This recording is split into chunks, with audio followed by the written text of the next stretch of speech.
สาระธรรมะให้กับศรัทธาญาติโยมทั้งหลายได้รับฟังเป็นประจำญาติโยมท่านทั้งหลายก็อาตมาภาพก็กำลังรอสัญญาณของท่านพระครูชลทานพิทักษ์ญาติโยมก็รอสักกำเนาะการจัดรายการของท่านพระครูชลทานพิทักษ์ตัวอย่างนี้ก็เหมือนกับว่าญาติโยมว่าท่านพระครูเปิ้นจะจัดรายการอย่างใดเดินทางไปที่ปากตังเจริญกาอีกก็ใจเนอะท่านพระครูเปิ้นจัดรายการผ่านระบบออนไลน์ท่านพระครูเองเปิ้นก็อยู่ที่วัดเปิ้นพุ่นนะแต่ว่าบัดเดี๋ยวนี้มันเทคโนโลยีมันเอื้อเนาะจัดทางไลน์บางตนเปิ้นก็ไลฟ์สดนี่ล่ะสัญญาณท่านพระครูมาแล้วนิมนต์เลยครับนิมนต์ครับพอแตบไต้ไวสาในปุญญาปารมีธรรมของครูบาอาจารย์พระเจ้าพระสงฆ์ที่เคารพนับถือจุโตนจุองค์ที่ฟังอยู่ยังวัดยังวาความผาสุกในธรรมจุงมีแก่บรรดาพี่น้องศรัทธาตายกตาญิกาหนุ่มน้อยใจยิงทั้งหลายที่ฟังอยู่ตั้งบ้านตั้งจองเสียงธรรมแสงอรุณได้มาปะกับเฮาตันทั้งหลายแถมในวันนี้วันศุกร์ที่28 กรกฎาคมเดือน10เหนือขึ้น11ค่ำวันนี้เป็นวันที่หลายวัดหลายวาหลายบ้านหลายจองได้จัดให้มีการหล่อเตียนหลายวัดหลายวาหลายบ้านหลายจองจัดกิจกรรมอันเป็นการเฉลิมพระเกียรติพระบาทสมเด็จพระเจ้าอยู่หัวโดยการมีพิธีสงฆ์รัฐพิธีแล้วก็มีการพัฒนาสถานที่ต่างๆเพื่อเป็นการเฉลิมพระเกียรติน้อมนำพระราชน้อมนำกุศลทั้งหลายที่ทำถวายเป็นพระราชกุศลแด่พระบาทสมเด็จพระเจ้าอยู่หัวก็เชิญชวนท่านทั้งหลายวัดวาอารามบ้านจองทะลัดทัดใกล้จัดกิจกรรมใดก็ไปเชิญพี่น้องศรัทธาทั้งหลายไปร่วมกันจัดกิจกรรมนั้นๆโดยวัดวาอารามปหลวงกำนันผู้ใหญ่บ้านองค์กรปกครองส่วนท้องถิ่นต่างๆวันนี้จะได้นำเอาพระธรรมเทศนาเรื่องนางแมวลายมาเทศนาให้ท่านทั้งหลายได้ฟังเป็นผูกท่วนหนึ่งก็เรื่องราวจะเป็นจะได้นั่นก็ขอเชิญท่านทั้งหลายได้ตั้งโสตประสาทสดับรับฟังยังพระธรรมเทศนาดวงชื่อว่านางแมวลายผูกท่วนหนึ่งเป็นโอกาสสืบไปนะโมตัสสะภะคะวะโตอะระหะโตสัมมาสัมพุทธัสสะนะมิโตศิลาสานะมามิอะหังวันตามิพุทธังอาหังอันว่าคานะมามิก็ไวยังพุทธังยังพระพุทธเจ้าเป็นปฐมเก้าสุดหัวธรรมังยังพระนาวาโลกุตละธรรมเจ้าดวงพระเสริฐเก่าห้องเลิศเป็นประมาณกับตังพระปาลิยัตติธรรมดวงงามใสส่องเป็นอันทวนครบสองเป็นธรรมบ่มองหม่นเศร้าสังขังยังพระสังฆเจ้าและสมาธิสังฆเจ้าข้าก็ไว้เล่าทวนครบ3 ตี อาจารียุปัชฌาญาจารย์ข้าก็ไว้โดยอาการทวนทีเป็นทวนสีวันตาก่อนแลปัญจารัตนากรรมฐานังคาก็ไว้ยังแก้วตั้งสามและแก้วดวงงามหาโกถาคาขออภิวาทวันตาขอให้เป็นนาบุญภายแผ่แต่จาตินี้และจาติหนาแต่ดีหลีเดเตอเอกังสะมะยังสัทธาเจตวันเนวิหะลันโตอัตตโนสุจริตกัมมังอลภกเทสิสาธะโวเอกังสะมะโยยังมีในกาละคาบหนึ่งสายปางเมื่อพระเงาไทยสัทธาตนเป็นนายกานำหมู่นำสัตว์เข้าสู่นิพพานตนสถิตสำราญยั่งอยู่ในแก้วกูเจตวันนะอาลามในตีขากาศละวานนั้นนะพระก็ปาลบเสิงสัจจะสินอันยิ่งผาเสดนักหนาบ่มีสังขญาอันใดจักมาพาเสดเพียบเทียมใดในโลกใดในโลกไตและปลายบนนานั่นเบื้องนาและนาพระพุทธเจ้าก็เทศนาแก่เจ้าภิกขุตั้งหลายอันมานั่งยังยายเวทล้อมว่าสัจจะศีละอโนกะโปธิสัตโตอโหสิดังนี้เป็นต้นภิกขเวดุกาลาภิกขุทั้งหลายตนตะลงสินใสสาโลดเชื่อเงาโคตรอละหันตาปางเมื่อกูพระตถากตะมาเกิดในห้องเลิศสร้างโปธิสมภารเมื่อก่อนวันนั้นกูก็ได้ถือเอาสัจจะและศีลเป็นที่เปิ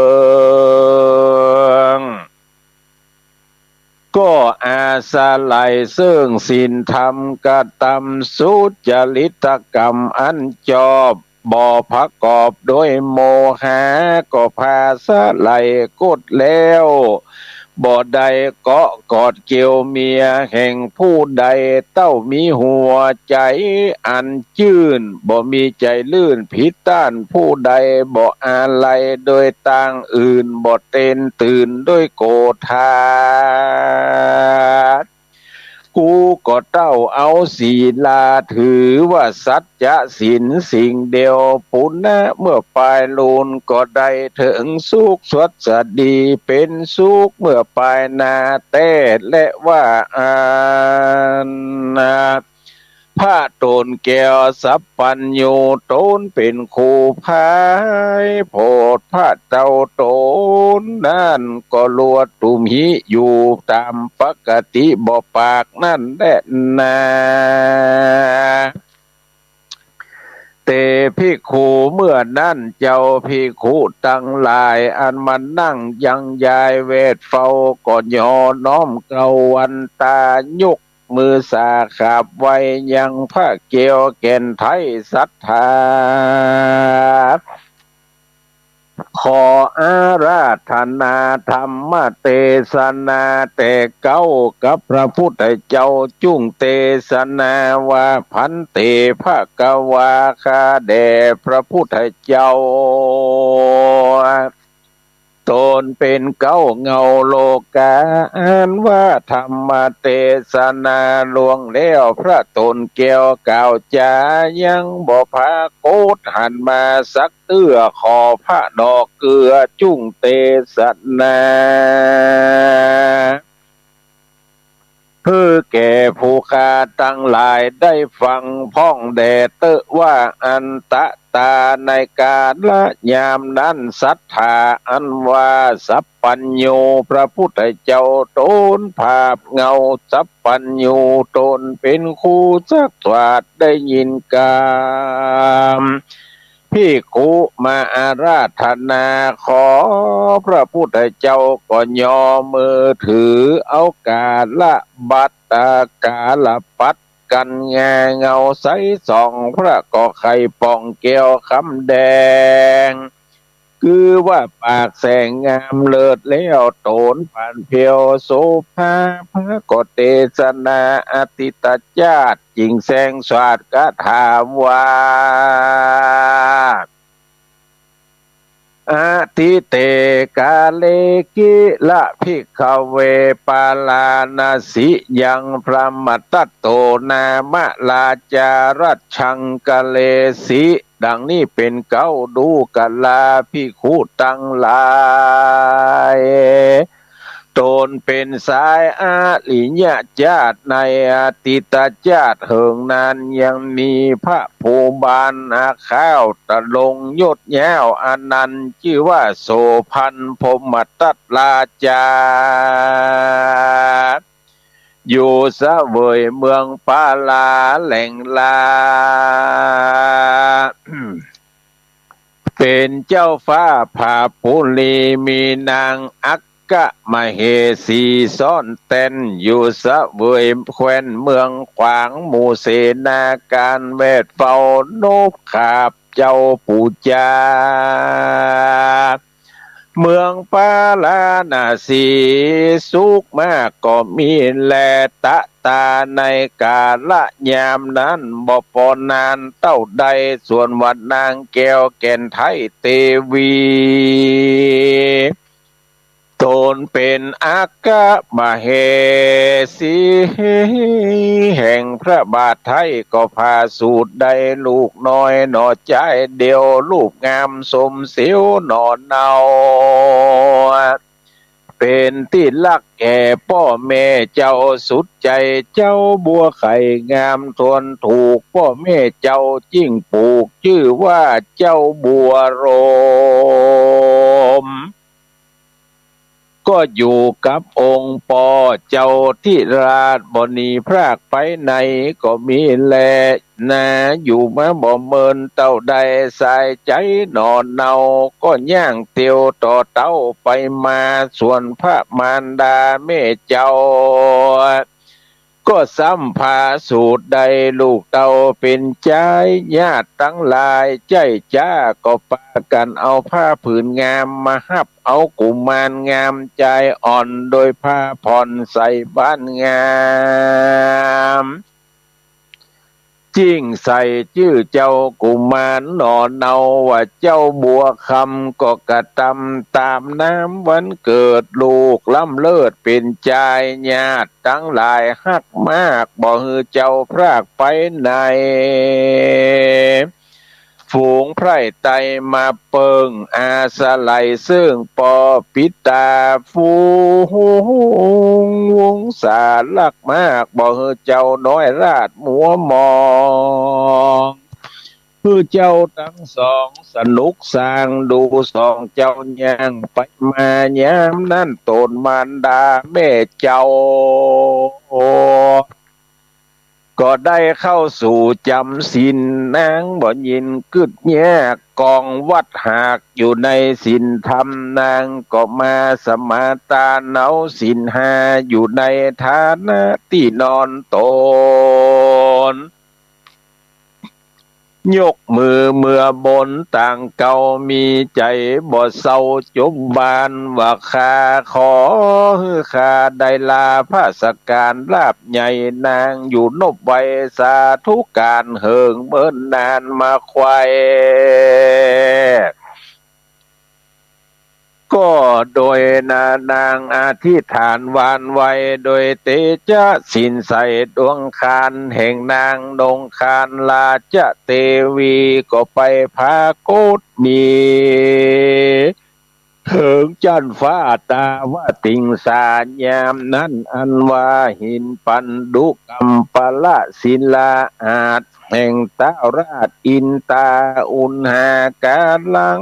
ก็เป็นอันห้อนแข่งกระดังเป็นขนาดที่ประอาสนา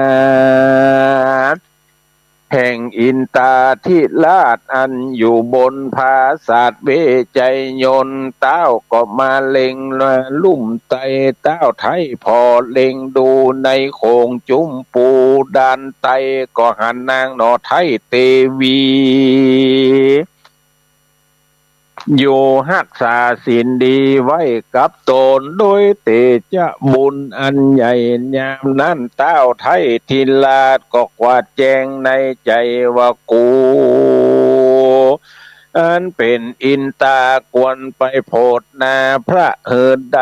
กันเต้าไทยขนิ่งแล้วก็รีบกากาดแก้วไปสู่ยังที่อยู่แห่งนางจันตะเตวพุตตา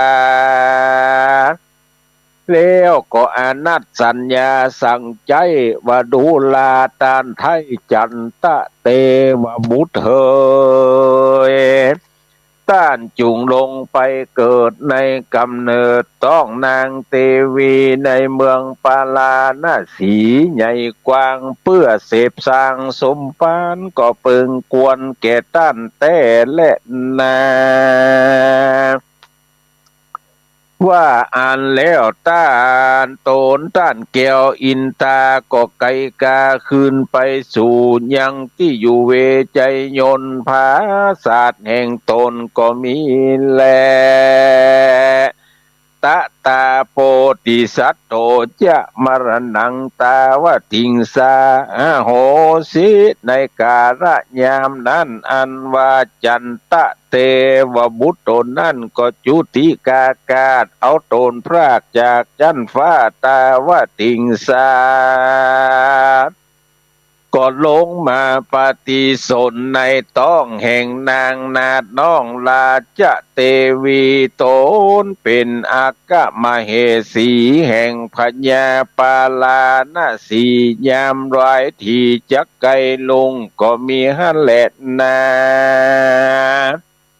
รัตติญาในกลางคืนดันจักไกลงนางก็มุ่งฝันหันยังนิมิตฝันอันดูหลากฝันว่าจ้างตัวงามสะอาดงาขาวลูกแต่กลางหาวฝากฟ้าแล้ววายนามาสู่ตนนางจ้างตัวนั้นข่าวงามล้วนทวนงามยิ่งล้วนโสภาส่วนนางพญาก็น้อมรับเอายังจ้างเผือกแก้วงาขาวยามนั้นใจนางเปล่าสะดุ้งตื่นนางก็ลุกยืนอยู่บนที่นอนตนนางเกิดกังวลอันใหญ่นางหนอไทยเตวีก็ลุกมาจำละกาญาฮือดีจอดแล้วนางหนอแก้วเตวีก็รีบไปสู่เจ้าปุรีตนเป็นโพย่อมือขึ้นตั้งบนหัวตั้งเกลานบน้อมไว้เจ้าลาจาว่าเตวะคาเดพระผัวเฮ้ยยอดซอยวันนี้ข้าน้อยเตวีนอนในรอยที่ฝันดูหลากโดยว่าข้าน้อยนาดฝันหันยินอัศจรรย์ใจมากฝันหันจ้างแก้วอาจงางอน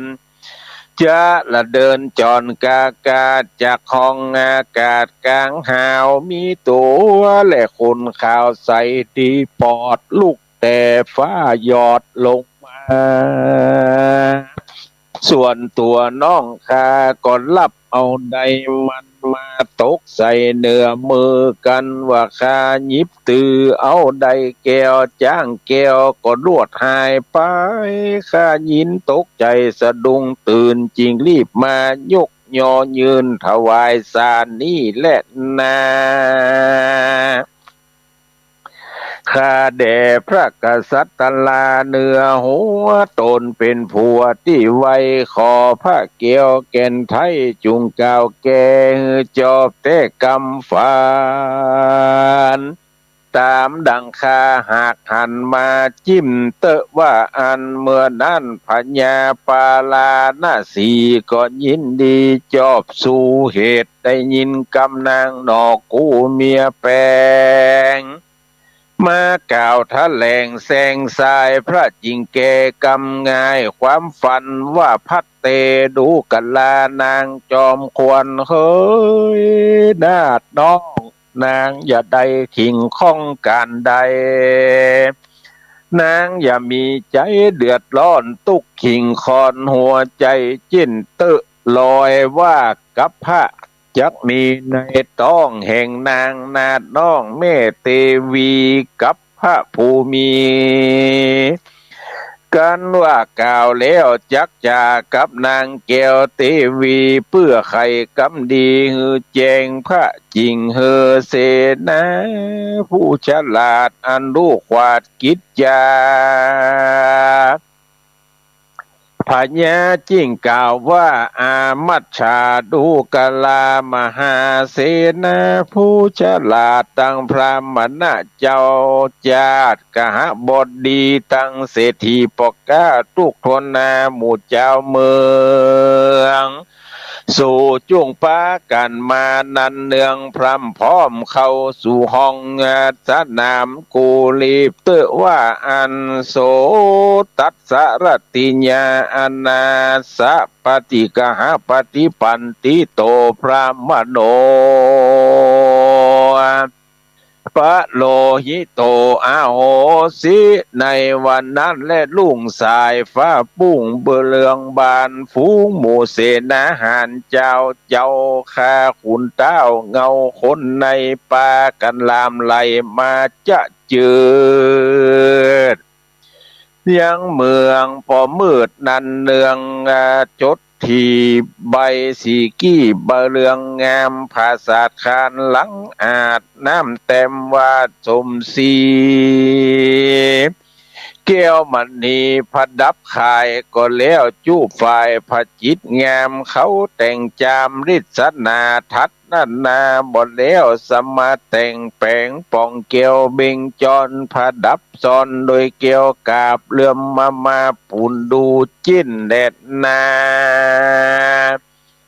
น่ากำลังอาสาหาธิโกนะมหิงสาอิติดังนี้ตะตาในกาละยามนั้นอันว่าเสนาลายขึ้นเก้าก็เข้ามาสู่สนามคามก็รีบมากระทำตามอาจญาปุกเป่าสัญญากล่าวซึ่งกันมามีพญาและนางลาจะเตวีเป็นเก้านางก้มใจเผ่าตาสีฝูงอิทธินาลีมีหลายเก้าเกินนับว่าใด60,000ปันนางย่างมาวางอับยืนอยู่เก้าเกินงัวควายยิงใจหลายหุ่มหืนยกยอยื่นมือถวายปอนแล้วก็อาราธนาสองภูทรยศยิงขึ้นอยู่ภาษาเกี่ยวมิ่งหลังงามตะตาในกาลละยามนั้นอันว่าคนต่างหลายก็มาถวายปอนดียศยิ่งอาบโดยมิ่งแต้มสลอเต็มสลอกเงือสองเจ้ายอดลาจายังสัมปตินาในแหล่งลาไตลุมฟ้าบ่มีภัยปานและนาส่วนอันว่าสองเจ้าเจียงคานยศเจยบานยิ่งโยดก็เสด็จขึ้นแต้นแก้วมิงรัตนปัลลังการสะเวยสันฐานเมียงมิงลาจากการยิ่งสมศรีสมบัติดีแห่งเต้าลือตัวดาวก็มีวันนั้นแหละนา ตัดสมาเสกับเพส่วนวักกะพระแห่งนางเทวี10 เดือนมามีบทจูดนางก็พาสูดได้ลูกเต่าเป็นใจมีรูปสมสายงามมดปอดเหมือนดังยอดปลายงามบ่มีผู้อุปมาเพียบใดไต่ลมฟ้าบ่มีภัยปานเป็นเด็กใจงามจะจอนเนื้อเกียงอ่อนนอกไข่บ่มีภัยจักเสมอดังเจ้าใดส่วนเจ้านอไทยกุมารญาติกาตั้งหลายก็มาเบิกบายลอยสีใส่ชื่อกดกล่าวเฮือตามน้ำจะตาตามบ่พรใส่ชื่อว่าเกียเจ้าน้อยอ่อนว่าจันตะลาดเหตุว่าเจ้าน้อยนาดงามใสเหมือนดังคำไหลหล่อเบานั่นแหละนาโสลาจาบัดนี้พญาปลานาสีนั่นใสก็มีลูกไว้3 ใจรูปงามใสโยดยิ่งอยู่สร้างสิ่งนครหลวงสมปันปวงงามสะอาดนั่งเต้นอาจเสวยเมืองบ่มีกำขี่เครื่องสักเผาอยู่เป็นเท้าภาพนครใจบ่มีภัยเนี่ยสั่งมาพกพาโจรบ่มาล่าบีดเบียนอยู่สุขเสถียรเตียงเต้าบ่มีอันใดอยากเขาจะผ่านใจฝูงไพร่ไตสุขมากก็ย้อนบุญเจ้าลาจันตะกุมารเขานำปัณณการมาถวายบอกขาดยุตางภาษาเตตานายามนั้นนาถึงเมื่อเจ้ากุมารตั้ง3 คืนใหญ่มีอายุไว้16 ปีสมสายดีงามสะอาดเจ้าจันตะลาดหากงามเหลือและนาจันตะกุมารโลนว่าเจ้าจันตะกุมารปากจาหวานเพราะมวลเสียงปากอ่อนอ้วนยำแยงงามดังคำแดงล้อมหล่อเบาผิวบ่เศร้าเลือเรื่องงามจันตะราชกุมารน้อยนาถพญากวางอาจซับสะเลวยามเมื่อเจ้าเตียวไปมายกยางลูกคิงลางดังอินตาก็มีแลตะตาในกาละนั้นปิตามาตาเตวิญาณทินาลีโสอวาหะวิวาหะภะลิยังพุตตาจันตะกุมาโลอโหสิในกาละยามนั้นอันว่าพญาปาลานาสีก็จากับโดยนางลาจะเตวีว่าพัตเตดูกะลางนาดูกะลานางสายสีเฮ้ยน้องรักของพี่ดังกูพี่มาพิจารณาดูทวนทีถึงยังลูกลักที่3 ใจอันว่า3 สมสายพี่น้องอันเป็นลูกอกต้องเตรียมตากวนดีเราหาสืบเยื่อเป็นที่ไฟเอือยังพระลิญาแปลงมาอยู่แนบแฝงแห่งลูกอ่อนเนื้อ3 ใจอันว่าคนทั้งหลายในโลกดีและให้โสดแก้มดวงหลายคนยิ่งใจมวนมากในโข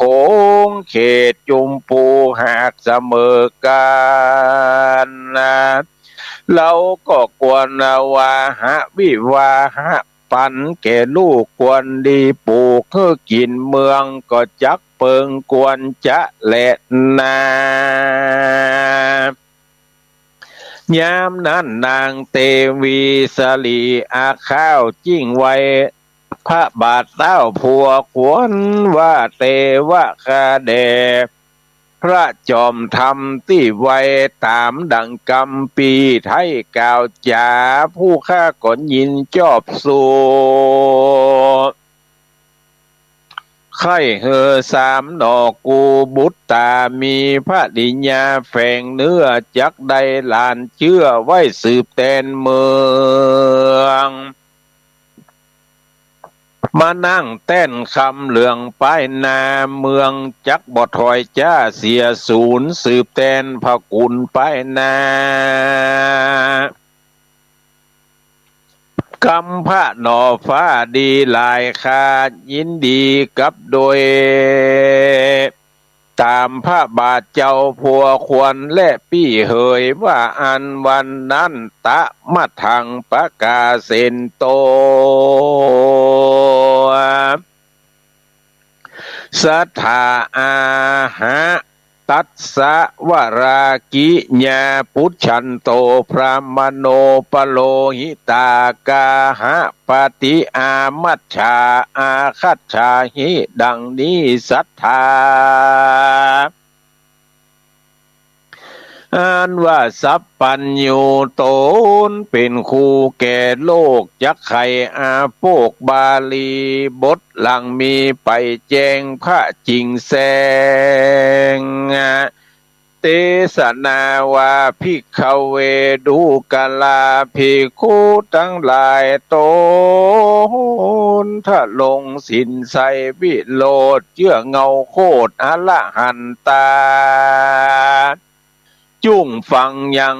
ตีนตาล่วงแล้วปางเมื่อลูกตนแก้วเตียวสงสารได้เกิดเป็นกุมารน้อยนาจใจฉลาดลู่ลวงลายมีพญาภายหลวกมากสัจจะศีลหากับตนเจ้าก็กระทำกุศลมาตุกจาดบ่ฮือกาดกาไกยามเมื่อพระปิตาและมารดาตนแม่จักให้ใดแก่พระดิญญายามนั้นนาก็เรียกหามายังพุทธาสามใจมาพร้อมกันแล้วว่าจักอับแก้วหยุดเลือนบ่ฮือซับเสื่อนเหมือนแต่ก่อนพ่อเจ้าจักผ่อนวิวาหะมงคลเกศองสี่ปีอายบัวละมวนแล้วเต้าจริงเรียกลูกแก้วจันตะลาดอันเป็นลูกอาจภูลาซ่อนพากับพระลิญญาพญาปาลานาสียศอาจจิ้งเรียกมายังอามาตเสนาตังพระมณเจ้ามาตรายคนตั้งหลายน้อยใหญ่วสู่จุ่งใดผัดดับผัดดายังสาวกัญญาเด็กหนุ่มฝูงใจนาฝูงสาวนาจุ่มปุ่นแยงอันกวนแฝงลักลูกลาดคือว่าเจ้าน้อยนาจันตาสู่พิจารณาดูจุโพอย่าได้อยู่เหิงเมินนานจิ้นแดดเตว่าอันวันนั้นก็มีแลโสตัสสะว่าจะนั่งสุตัวในกาลยามนั้นส่วนว่าเสนาอำมาตย์ตั้งหลายโหแล้วเขาก็รีบกาเที่ยวไกลกาไปผัดดับผัดดายังยิงลูกสาวแห่งไผ่มันวัวละมวนแล้วก็นำมาสู่สำนักปัญญาตนแก้ววันนั้นแหละนาลาจาส่วนอันว่าพญาปาลานาสีก็จากกำดีอ่อนอ้อยยังลูกน้อยจันตะนาถกุมารมาสู่ผู้บ้านตนปอส่วนเจ้าน้อยนอจันตะลาดได้ยินคำพระบาทตนพ่อก็มาโดยมอสัพปันกันเจ้าโสพันมาลอดเลี้ยวพญาตนแก้วลาจาก็กล่าวซึ่งพุทธาบดูลาเจ้าน้อยนาดลูกเต่า บัดนี้พญาโต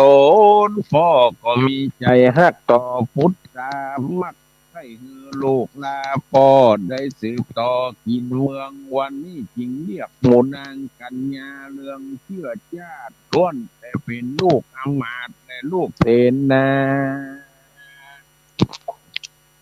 ตั้งโลกพรามณากหบดีตั้งโลกเศรษฐีผู้ใหญ่มีอายุได้16 ปีงามสมเปิงตุงเต้าตุกนางยิงผิวบดเต้าใสงามหน้าตาบานจุงแย้มสองฝ่ายแก้มดังคำแดงกวนดีแฝงแต่โสดพระโยชน์หรไทยเลือกเอาตามใจเปิงใจแห่งเจ้าตามมักเล่าไฟใจตัวกันว่าพี่หญิงนางสาโนหญิงนางสาวมาโนยองยันมาพ้อมอยู่หันดวงลายแม่นว่าเอาใส่ใจลูกปอแม่นว่าเจ้าใส่ใจลูกพ่อจักให้สร้างก่อนนางใดนั้นจะตากุมาโลเมื่อนั้นเจ้าจันตะลาดกุมารก็สัตว์พระเนตรตาเน่งพอดูเดี๋ยวไปจูพับจอดบ่หันก็บ่หันยอดนางใดบ่หันวิไผสักผู้กล้าอันมานั่งอยู่ดวงหลายเจ้าก็เล็งตาพอยายผายพอเจ้าน้อยนอบ่เล็งหันยางผู้ได้สร้างบุญสมปานแต่ภายหลังบุพชาติอันเคยได้หยาดน้ำร่วมเตาก็บ่มีบ่หันเจ้าก็ลีลาคืนพอกมาไว้บ่แก่พิตา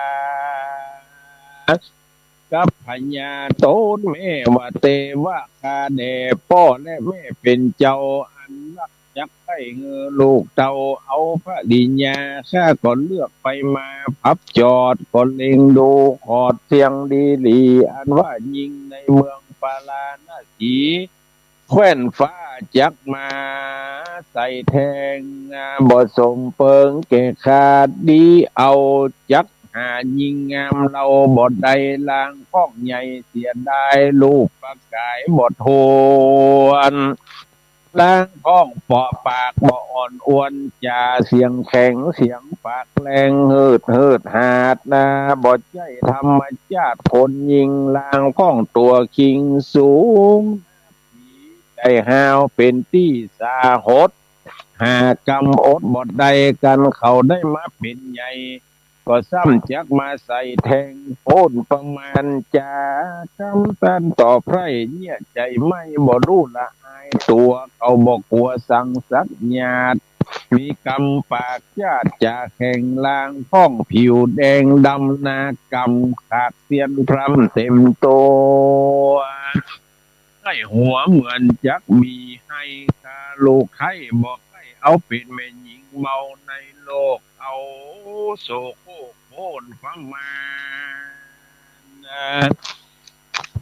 บ่ฮู้การผิดชอบกรรมเวรบ่ครอบกับเขาหาจักเอาบ่ได้บ่ใจลูกสะใภ้พ่อสักคนแลข้าแด่พ่อและแม่พญาเป็นเจ้าข้าลูกเต้าจักออกไปเอวแสวงหาหญิงใส่ใจมาเป็นกู้เฝ้าเป็นเมียปิงเฝ้ากู้เนื้อข้าลูกเชื่อจักขอลาไปสู่เมืองไก่ตั้งนาสะแวงหายังยิงสายใจผู้ผาเสดอันใดเกิดมาในนุ่งฟ้าจักนำมาเป็นพระดิญญาเมียมิ่งฟันกันว่านางมีสันดานและนากันว่าเจ้าหากได้ยินนิยมใจแก่ข้าและพ่อแม่เป็นเจ้าว่าโสลาจาส่วนอันว่าพระยาปาลาหน้าสีตนปอก็จริงห้ามเจ้าน้อยนอจันตลาดว่าดูกันลานาลูกลักลาดเตรียมใจเจ้าอย่าว่าจักไปต่างดาวเพื่อไปแสวงตอนเอาพระอิญ ขอเจ้ามุตตาลูกลาจุงเลือกยิงในปาลาเมืองเราตามถึงเฝ้าใจแห่งเจ้ามุตตาการเตียวมักกาเตียวเตดมักมีเหตุภัยสาอิทธิโยอันว่ายิงเมืองไกนั่นโสดจักบ่มีประโยชน์แท้ดีหลีจักว่าก็มีก็บ่ถึงลูกตาบ่เปิงลูกเต้าเป็นยิงเนื้อเผาแผ่พรฝูงญาติจะสอนบ่ใดยิงอันข้างไว้ก็พอประมาณเต้าผู้บ้านกล่าวห้ามยังเจ้าจันตะลาดทวน2 ตี3 ตีเจ้าก็บ่ฟังกรรมบุญมีโตนพ่ออันมากล่าวห้ามต่อหลายปางดอพุทธังก็บ่ฟังสักญาติเจ้าก็แสงสวดกถาวาเทวะข้าแด่พระพิตาเป็นเจ้าขอพระบาทเจ้าพิตลาจาจุงอนุญาตลูกเต่าจะระเดินต้องเต่าไกกาจะไปแสวงหาพระดิญาเนบกาพ่อเจ้าจ้างและแม่เจ้าจุงวางตาไปเดชว่าใจก็มีวันนั้นแหละนะโสตัสสาวาจานังสุตวตาจะปิตาอัคโคทังพุทธังจันตะกุมาโลโหสิในกาลยามนั้นปัญญาปาลานาสีตนปอได้ยินกรรมโลกนักน้อยหนอจันตามีกรรมจ้ากล่าวตานใจพระร้อนเผาปานไฟก็ที่เกิดโกธาเดือดไหมลูกแก้วแก่นไทยจันตะลาดชั่วเจ้าจักกาการไปแสวงหายังพระอิญาเนบคางพอเจ้าจุ่งไปกูพอไทยพิตาจักบอกโดยลูกเต่าอันจะคงเต่าไปยังพระลิญาเมียแปลงเอามาเตรียมแฝงร่วมห้องเตอะเนอว่าอันก็มีวันนั้นบนยาจะเด็ดนาพัดธรรมังมัชฌาจารีจาตะกังนิธิตังขีญานสั่งวันนาวิภาคจายังองเหตุเจ้าจันตะราชนางแมวลายเป็นยายซอยผูกเก้าอันโทนต้านเจ้าเบาน้อยมักเก่าถ้อยกำลาพระยอดซอยพิตามารดาจักเตียวกว่าเดินดงจักไปสู่ในโค้งต่างดาวเพื่อไปแสวงหายังพระบิญาคู่เฝ้าเตรียมตาเจ้าจันตาน้อยอ่อนจักเดินสอนไกกาหรือจะเป็นสันใดจาเมื่อนาขอโอดอยู่ท่าฟังไฟจักไถผูกสองไฟนาผูกนี้ยังบอดตาขอวาดวางลงนิธิตังขีญา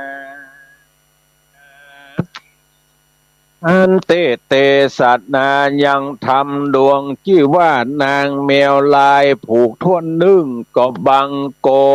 มโสมเนตรดีท่านทั้งหลายได้ฟังพระธรรมเทศนานางแมวลายผูกท่วนนึ่งเป็นที่บัวละมวลลงไปธรรมเทศนากับนี้มีตัวกันอยู่10ผูกก็จะใช้เวลาอยู่10สุขที่จะเทศนาให้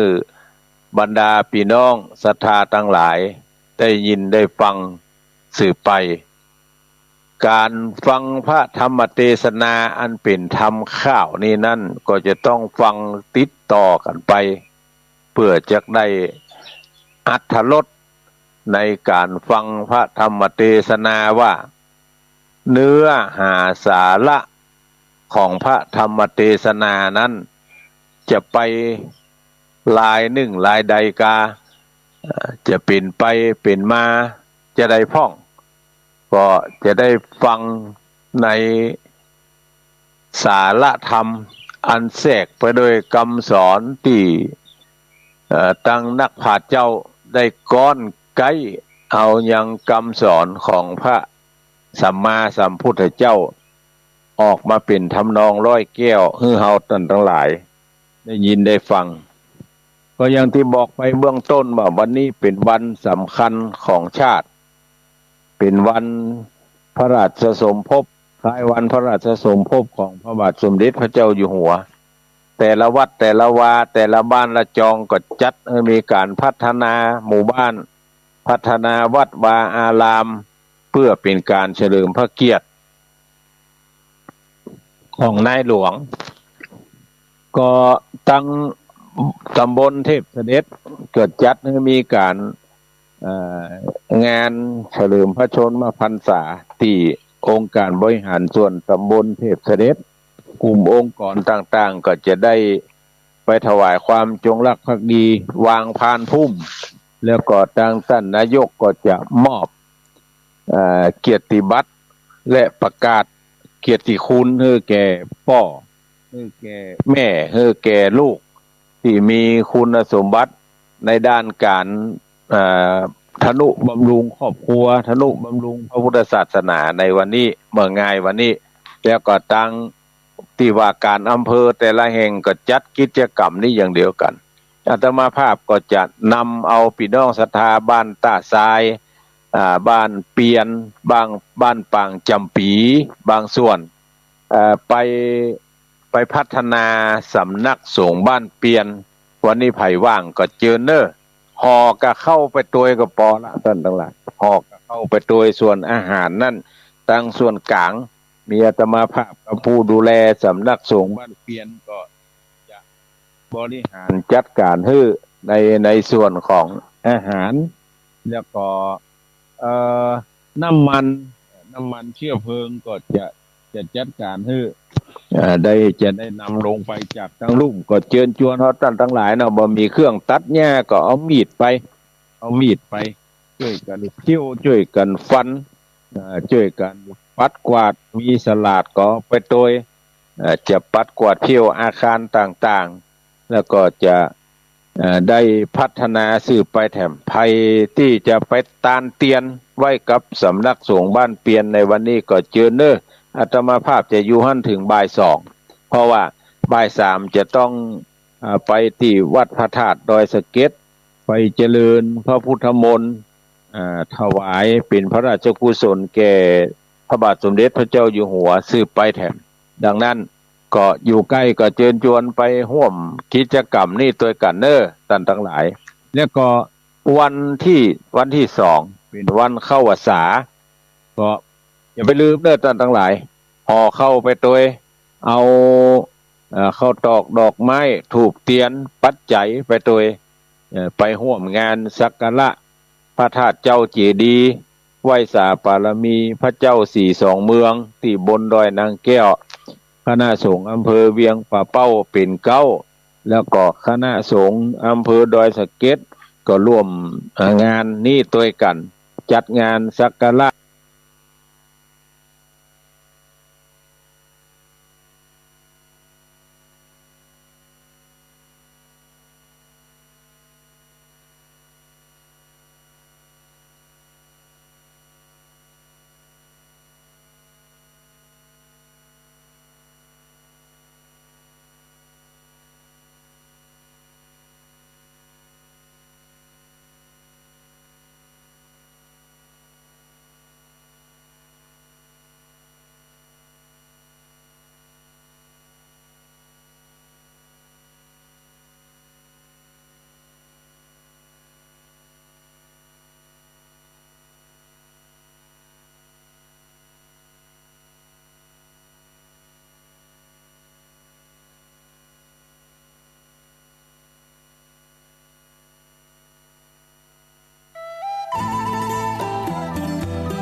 เอา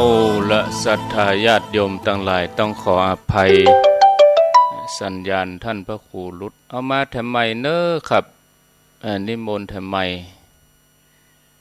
สายลุดไปเสียแล้วนิมนต์ทำไมเลยครับการจัดงานนี้ก็จะอาศัยพี่น้องศรัทธาทั้งหลายไปร่วมกินหอมตาลด้วยกันการจัดงานไหว้สักการะพระธาตุเจ้าเจดีย์ไหว้สาปารมีพระเจ้าสี่สองเมืองเนี่ยจะจัดกันในวันเข้าพรรษากินข้าวงายแล้วก็วัดวาอารามต่างๆก็เอาข้าวตอกดอกไม้ธูปเทียนน้ำข้าวมินส้มปล่อยเครื่องกินขวดตาลปลาเอาพระหนุ่มเนนน้อยศรัทธาตายกตาญิกาไปกันในวันเข้าพรรษาเมื่องายก็เชิญชวนท่านทั้งหลายเด้อไปร่วมกินหอมตาลด้วยกันเนาะที่ดอยนางแก้วแล้วก็ประมาณเดือนกันยาก็จะมีงานใหญ่งานหลวงแถมครั้งหนึ่งที่บนดอยนางแก้วอันนี้จะได้ได้จ่าได้หาลือกันกับคณะทำงานว่าจัดงานงานใดที่บนดอยนางแก้วแถมในเดือนกันยายนก็จึงเชิญชวนพี่น้องศรัทธาเฮาท่านทั้งหลายเด้อมีงานก็ไปร่วมกินหอมตาลด้วยกันวันที่13เดือนสิงหานี้เชิญชวนพี่น้องศรัทธาเฮาท่านทั้งหลายเนาะไปตานเตียนด้วยกันวันนั้นเฮาไปรอลำปางแล้วจะเอาไปตานเมืองฝางจะเอาไปตานเมืองฝางรอที่เมืองปานจะเอาไปตานในเมืองฝางวันที่13นี่ก็เชิญชวนเด้อวันนี้ได้ใจเวลาของทางสถานีมาก็หันว่าสมควรแก่เวลายังจะบ่เปิดสายให้ท่านทั้งหลายได้ได้จ่าหน้าไม้เตื้อก็โทรหลังไม้ได้เนาะ0817964608ก็ขอนำรายการนี้จากท่านทั้งหลายไปก่อนเพราะว่าใจเวลาของสถานีมาก็หันว่าสมควรแก่เวลาละยัตตาโลธรรมาวัฏทันติอายุวันโนสุขังปะลา